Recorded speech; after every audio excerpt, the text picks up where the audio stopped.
नमस्कार साथियों, मैं आपका मित्र डॉक्टर मुकेश मेहड़े।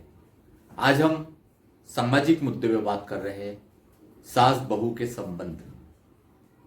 वर्षों से हमारे यहाँ सोशल मीडिया, फिल्म इंडस्ट्री या विभिन्न माध्यम जो सास बहू के संबंधों पर जिस तरह के धारावाहिक फिल्म बना रहे हैं, उसके अगर नाम देखें तो बड़े चौंकाने वाले होते हैं। जैसे सास भी कभी बहू थी,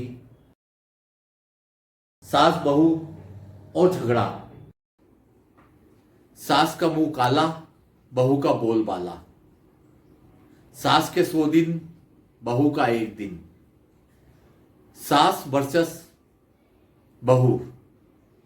ये क्या है? ये दिखाना चाहता है कि समाज में सास बहू के जो संबंध है वे तनावपूर्ण है। वहाँ हमेशा तनाव ही होता है, झगड़ा ही होता है और किचकिच ही होती है।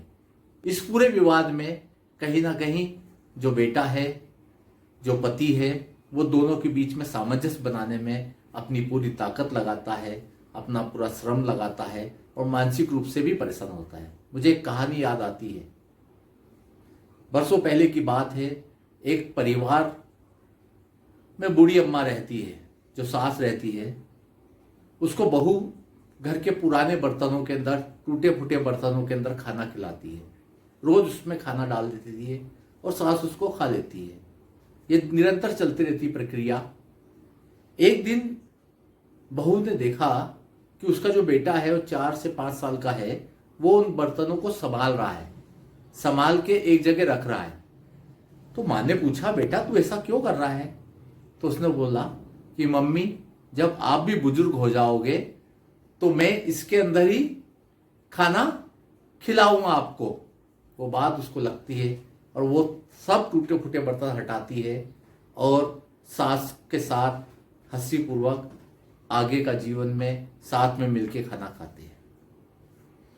साथियों, यहाँ बात ये आती है कि हर सास चाहती है कि उसकी बेटी जहां भी हो वो खुश रहे, अच्छे से रहे, और हर बहू भी चाहती है कि उसकी माँ जिस घर में है, जहां पर है, वो खुश रहे।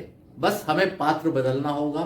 सास को समझना होगा कि माँ बन के मैं काम करूं, बहू को समझना होगा कि वो बेटी बन के काम करे, और बहू को ये मानना होगा कि जिस तरह मेरी माँ मुझे डांटती थी, मुझे चिल्लाती थी, समझाती थी, वैसे ही सासू माँ भी मेरी माँ है, मुझे संभाल रही है, समझा रही है और सब चीज़ों से परख कर रही है। बस यही अनुरोध है कि समाज में एक सकारात्मक वातावरण बनाए, व्यवस्थाओं में एक सकारात्मक वातावरण बनाए कि सब संबंध प्यार के रहे, मिलजुल के रहे। बहुत बहुत धन्यवाद।